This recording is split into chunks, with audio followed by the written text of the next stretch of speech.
So friends, क्या आपके laptop में भी इसी तरीके से बीप्स आ रही है? और अगर लैपटॉप में आप जब भी ऑन करते हो और इसी तरीके से बीप आ रही तो आप इस वीडियो को देख के उसे सॉल्व कर सकते हैं। तो चलिए स्टेप बाय स्टेप इस वीडियो को फॉलो करिए।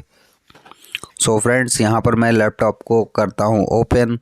सबसे पहले आप लोगों को एक चीज़ इसमें करके देखनी पड़ेगी फ्रेंड्स कि ये बीप जो आ रही है ये कीबोर्ड की वजह से तो नहीं आ रही है। अगर लैपटॉप में ये चीज़ आपको चेक करनी तो पहले आपको लैपटॉप को करना पड़ेगा ओपन। यहाँ पर फ्रेंड्स मेरे पास HP का लैपटॉप है, मैं इसे ओपन कर रहा हूँ। यहाँ पर जो बैक साइड में स्क्रू लगे होते हैं फ्रेंड्स वो ठीक से ओपन कर लीजिएगा। अगर आपका मॉडल थोड़ा अलग है तो आप वहाँ पर ठीक से देख के अपने हिसाब से वहाँ पर स्क्रू खोल के ठीक से देख लीजिएगा।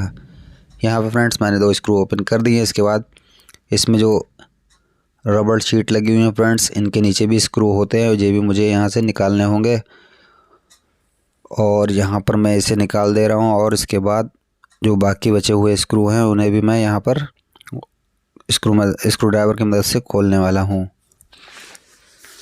सो फ्रेंड्स, इस साइड में सिर्फ एक स्क्रू लगा हुआ है, इसे भी मैं कर दे रहा हूँ ओपन। और बाकी आपकी जो दूसरी साइड है फ्रेंड्स उसमें भी रबड़ शीट को निकालना होगा। और इस साइड में फ्रेंड्स 2 स्क्रू लगे हुए हैं क्योंकि ये बैक पैनल है और यहाँ पर कोई और इसके अलावा कोई स्क्रू लगा हुआ नहीं है, तो इसमें दोनों स्क्रू इसके रबड़ शीट के नीचे ही लगे हुए हैं। तो फ्रेंड्स एक स्क्रू मुझे दिख गया है और दूसरा इस साइड से मैं रबड़ शीट को हटा रहा हूँ और इसके नीचे दूसरा स्क्रू भी निकल आएगा। सो फ्रेंड्स, यहाँ पर मैंने रबड़ शीट को निकाल दिया है।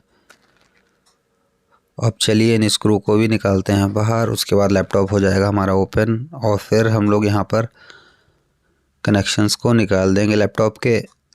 फ्रेंड्स, अगर आपके लैपटॉप का कीबोर्ड प्रॉब्लम कर रहा है तो आपके पास सिर्फ 2 ऑप्शन होंगे, या तो आपको कीबोर्ड चेंज करना होगा या तो आप इसमें एक एक्सटर्नल कीबोर्ड लगा के यूज़ कर सकते हैं। उससे पहले आपको लेकिन लैपटॉप के कनेक्शन जो है कीबोर्ड के वो निकालना ज़रूरी रहेगा, क्योंकि लैपटॉप का कीबोर्ड ही आपका जब शॉर्टिंग करता है ऑटोमेटिक बटन कोई भी वर्क करने लगता है तो आपका ये नॉइज़ इशू आता है। सो फ्रेंड्स, यहाँ पर फ्रंट साइड से इस तरीके से आपको लैपटॉप ओपन करना है। जो इसमें प्लास्टिक के लॉक्स की मदद से हमारा जो पैनल फिक्स रहता है वो इस तरीके से ओपन हो जाएगा। इस तरीके से फ्रेंड्स सारी साइड में आप स्क्रू ड्राइवर की मदद से ओपन कर लीजिएगा और फिर इसे बैक साइड से इस तरीके से ओपन कर लीजिएगा। यहाँ पर फ्रेंड्स हमारा बैक पैनल ओपन हो चुका है और ये रहा हमारा कीबोर्ड का कनेक्शन। इसे फ्रेंड्स ईज़िली तरीके से आप लोग इसे निकाल सकते हैं जिस तरीके से मैं आपको बता रहा हूँ। और इस कनेक्शन को निकालने के बाद आप इसमें अगर एक्सटर्नल कीबोर्ड यूज़ करेंगे तो आपका लैपटॉप वर्क ठीक से करने लगेगा। फ्रेंड्स, दूसरा ऑप्शन आपके पास ये है कि आप लैपटॉप कीबोर्ड मार्केट से परचेज़ करके इसमें चेंज कर सकते हैं, तो आपको एक्सटर्नल कीबोर्ड की ज़रूरत नहीं पड़ेगी। तो मैंने फ्रेंड्स यहाँ पर निकाल दिया कनेक्शन और आप करके देखता हूँ ऑन कि हमारी प्रॉब्लम सॉल्व हो गई है क्या। सो फ्रेंड्स, अभी मैं ऐसे पुश करके पैनल को कर दिया है बंद और अब करते हैं इसकी पावर को ऑन। यहाँ पर मैं इसे पैनल को ठीक से सेट कर दे रहा हूँ क्योंकि इससे हमारा मदरबोर्ड थोड़ा सेफ़ रहेगा कि बैक साइड में कुछ मदरबोर्ड में ना टच हो। चलिए फ्रेंड्स, अब करते हैं इसके पावर को ऑन और उसके बाद देखेंगे कि हमारा प्रॉब्लम सॉल्व हो गया है या नहीं। सो फ्रेंड्स, मैंने लैपटॉप को यहाँ पे कर दिया है ऑन।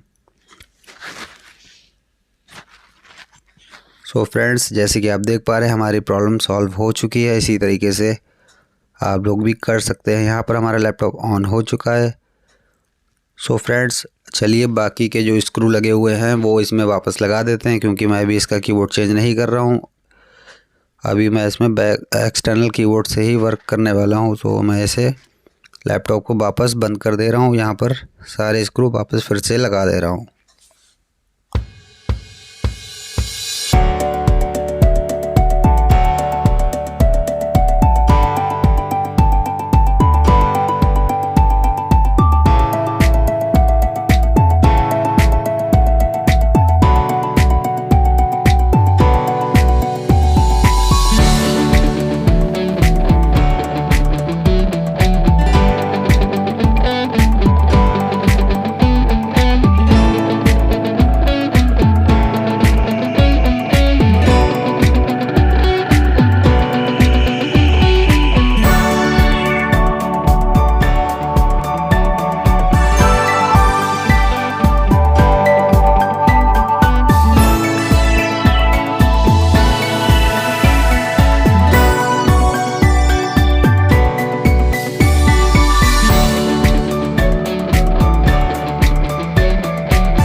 सो फ्रेंड्स, यहाँ पर लैपटॉप के सारे स्क्रू लग चुके हैं और इसमें बैक साइड की जो रबड़ सीट है वो वापस मैं इसमें लगा दे रहा हूँ। इसी तरीके से आप लोग लगा लीजिएगा। सो फ्रेंड्स, उम्मीद है वीडियो पसंद आई होगी। अगर पसंद आए तो प्लीज़ वीडियो को लाइक शेयर जरूर करिए और हमारे चैनल पर नए हैं तो प्लीज़ सब्सक्राइब कर लीजिए। मिलते हैं अपनी अगली वीडियो में, जब तक के लिए जय हिंद, वंदे मातरम।